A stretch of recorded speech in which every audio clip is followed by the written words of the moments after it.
Xin chào tất cả mọi người nhá. Xin chào tất cả mọi người.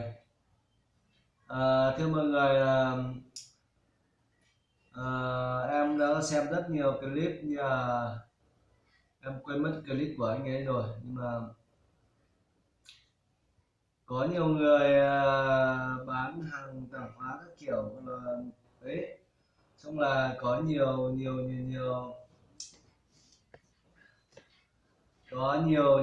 bà con là dân tộc cao ấy, nó xuống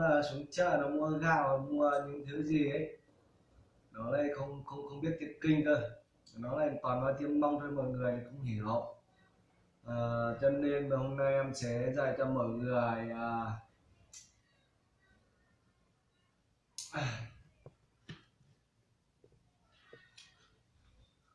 hôm nay em sẽ dạy cho mọi người cái cách mà nói đến từ một đến 100, ý là 1.000 2.000 đấy, em sẽ dạy cho mọi người cái tiếng Mông đến từ 1 đến 100 ấy à. Em sẽ vừa nói vừa dịch cho mọi người để nếu mọi người gặp trường hợp mà người dân tộc vùng cao như người Mông ấy đấy, mà xuống là mọi người bán hàng mà họ vào mua hàng mọi người mà họ lại không biết tiếng kinh, tiếng phổ thông ấy, họ lại không biết tiếng phổ thông, thì mọi người có thể xem và học theo cái cách em nói để cho những người mà không biết tiếng phổ thông còn hiểu nhé. Em sẽ dạy cho mọi người từ 1.000 đến 100.000, và em sẽ nói cái tiếng dân tộc của em, đó là tiếng Mông nhé mọi người. Mọi người nhớ và để ý, sau này mọi người bán hàng cho những người dân tộc vùng cao mà nó không biết nói tiếng phổ thông đấy, thì mọi người còn để nhớ là nói được cho họ, để họ còn biết là cái số hàng đấy bao nhiêu tiền, và để họ có mua. Như em đã xem nhiều cái clip thì em thấy có người thì lại bảo cái thằng bà chủ bán hàng thì là bảo 10.000, còn cái thằng mua thì lại không biết tiếng phổ thông, nó cứ nói tiếng phổ thông là bao nhiêu thôi, nó cứ nói tiếng Mông là bao nhiêu thế thôi, nó không biết, cuối cùng nó không biết thì nó không mua, thì anh em lại không bán được hàng. Đấy thì em sẽ dạy cho mọi người đến từ 1.000 đến 100.000 đấy, mà em sẽ vừa nói tiếng phổ thông rồi dịch sang tiếng Mông luôn cho mọi người nhá, để cho mọi người có tiếp cận và gặp trường hợp mà như em nói ấy, mà mọi người bán hàng, ví dụ những người Mông đấy ra hỏi cái này bao nhiêu đấy, thì mọi người có thể nói được tiếng Mông với họ là chỗ này bao nhiêu tiền, để họ cũng biết nhá. Cho nên mọi người hãy nghe và học cái tiếng đấy nhá. Em sẽ nói cho mọi người và em sẽ dạy cho mọi người, em sẽ vừa dịch, vừa nói vừa dịch cho mọi người luôn. Em bắt đầu nói với mọi người nhé, mọi người bắt đầu để vào để ghi nhận và học theo cái cách em nói ấy. Em sẽ vừa nói vừa dịch luôn. 1.000 thì bọn em tiếng dân tộc tiếng Mông của em gọi là ít sách nha, em sẽ nói liền luôn đi thôi. 1.000 là ít sách, 2.000 là ót sách, 3.000 là pê sách, 4.000 là plau sách, 5.000 là chư sách, 6.000 là trâu sách nhá, 7.000 là sang sách, 8.000 là dì sách, 9.000 là chùa sách, 10.000 là cẩu sách nhá. Cẩu sách là 10.000 nhé mọi người, nhớ nhá. 11.000 là cẩu ít sách đấy, 12.000 là cẩu ót sách nha mọi người. 13.000 là cẩu pết sách nha, 14.000 là cẩu plau sách, 15.000 là cẩu chữ sách, 16.000 là cẩu trâu sách, 17.000 là cậu sang xanh, 20.000 là nền cậu xanh. Đâu 18.000 là cậu gì xanh nha, 19.000 là cậu chưa xanh nha, 20.000 là nền cậu xanh nha mọi người. 21.000 là nền cậu ít xanh, 22.000 là nền cậu ót xanh, 23.000 là 23.000 là nền cậu pet xanh, 24.000 là nền cậu plot xanh, 25.000 nền cậu chữ xanh, 26.000 là nền cậu trâu xanh, 27.000 là nền cậu sang xanh, 28.000 là nền cậu dịt xanh, 29.000 là nền cậu chuột xanh, 30.000 là pê chầu xanh nha mọi người, 31.000 là pê chầu ít xanh, 32.000 là pê chầu ót xanh, 33.000 là pê chầu pê xanh, 34.000 là pê chầu plot xanh, 35.000 là pê chầu chít xanh, 36.000 là pê chầu trâu xanh, 37 là pê chầu sang xanh, 38.000 là pê chầu dịt xanh, 39.000 là pê chầu chuột xanh, 40.000 là plot chầu chuột xanh nhá, 40.000 là plot chầu xanh nha mọi người, 40.000 là plot chầu xanh nha mọi người, 41.000 là plot chầu ít xanh, 42.000 là plot chầu ót xanh, 43.000 là plot chầu pet xanh, 44.000 là plot chầu plot xanh, 45.000 là plot chầu chít xanh, 46.000 là plot chầu trâu xanh nha,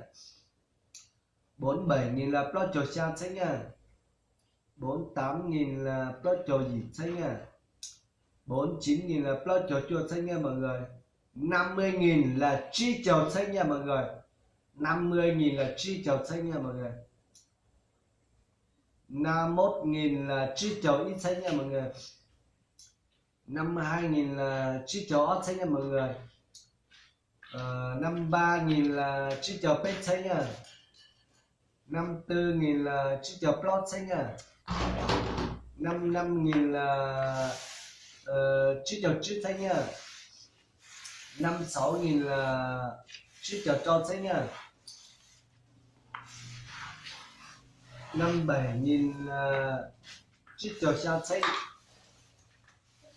58.000 là chi chầu dịt xanh, 59.000 là chi chầu chuột xanh, 60.000 là trâu chầu xanh nha mọi người, trâu chầu xanh nha, 61.000 là trâu chầu ít xanh nha mọi người,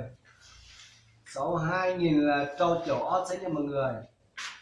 63.000 là trâu chầu pet xanh nha mọi người,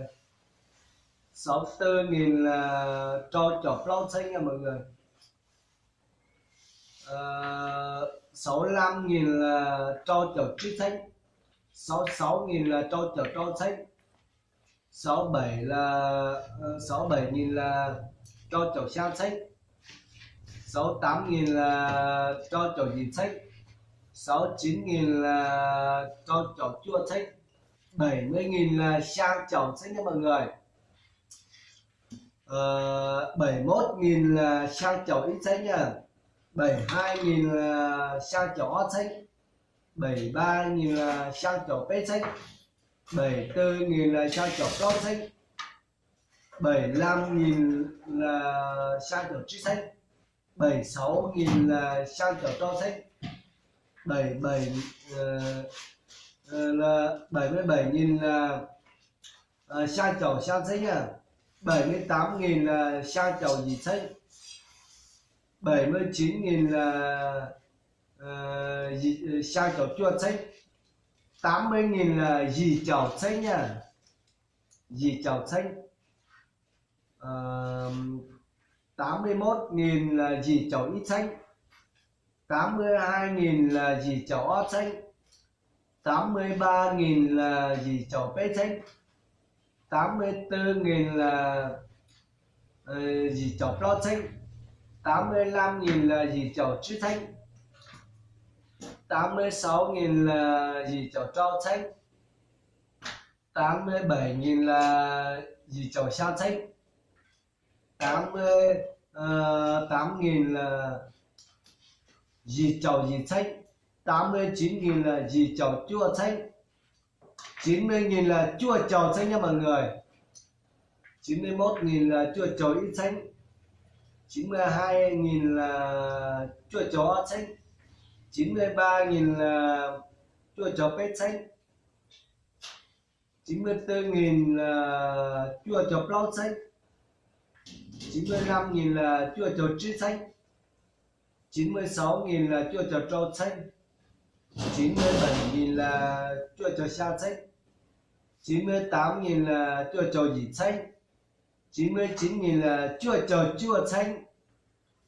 100.000 là ít bùa xanh nha mọi người, 100.000 là ít bùa xanh nha mọi người. Đấy, nói cho mọi người biết để mọi người nhớ nha, mọi người nhớ sau là nếu sau này mọi người bán hàng tạp hóa các kiểu, mọi người gặp những người mà vùng cao mà xuống mà không biết tiếng phổ thông đấy mà mua hàng của mọi người thì mọi người còn biết nói với họ là chỗ đấy bao nhiêu tiền, đấy chỗ đấy bao nhiêu tiền thì mọi người còn biết nói với họ để họ còn mua. Không thì mọi người lại không biết nói tiếng Mông, tiếng dân tộc ấy, thiểu số ấy, vùng cao ấy, thì họ xuống phố thì họ lại không biết tiếng phổ thông thì họ lại không mua được hàng của mọi người, mà thậm chí họ lại nói tiếng phổ thông rất ít rồi mà mọi người lại không hiểu được cái tiếng Mông, mà họ lại toàn nói tiếng Mông, họ không nói được tiếng phổ thông thì mọi người phải cũng đang học nhá, mọi người nhớ và mọi người cũng đang học. Và đến từ 1.000 đến 100.000 nhé mọi người, em đang nói và em đã vừa nói về ấy cho mọi người rồi mọi người ấy nhớ và mọi người học theo để mọi người nhớ, hoặc là mọi người có thể là xem kênh của em sau đó mọi người nhớ. Sau này mọi người gặp cái trường hợp mà như thế thì mọi người có thể mở ra cho mọi người xem bao nhiêu tiền thì mọi người có thể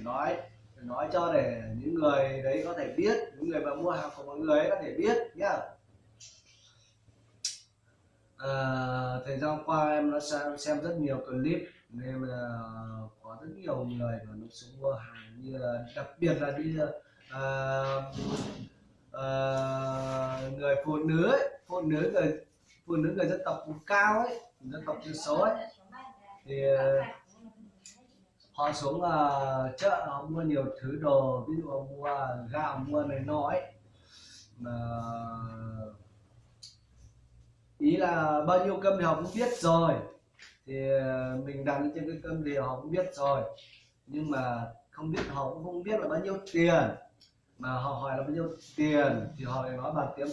tiếng dân tộc Mông, họ nói bằng tiếng Mông của họ ấy, tiếng của họ ấy, sau đó mọi người lại không hiểu thì mọi người lại nói ví dụ 50.000 cho mọi người lại nói tiếng phổ thông là 50.000, họ cũng không hiểu là bao nhiêu đấy, mọi người bảo 50.000 họ cũng không biết là bao nhiêu đấy, cho nên mọi người sau này mọi người đã gặp cái trường hợp như này thì mọi người hãy nhớ và xem cái kênh của em và xem cái video này của em để mọi người còn biết trình bày với họ, để còn biết nói với họ nhé mọi người. Và em cũng chúc mọi người tiếp thu được nhanh và mọi người cũng có thể gặp trường hợp này, mọi người có thể nói thế nào cho họ hiểu được và mọi người bán hàng càng được nhiều càng tốt và kiếm được thật nhiều tiền nhé mọi người. Và chúc mọi người sức khỏe, và nếu mọi người cảm thấy thích và mọi người nhớ ủng hộ cho em và mọi người hãy bấm nút đăng ký và bấm nút chuông thông báo để sau này em còn dạy thêm nữa mọi người, để còn học thêm để mọi người còn biết,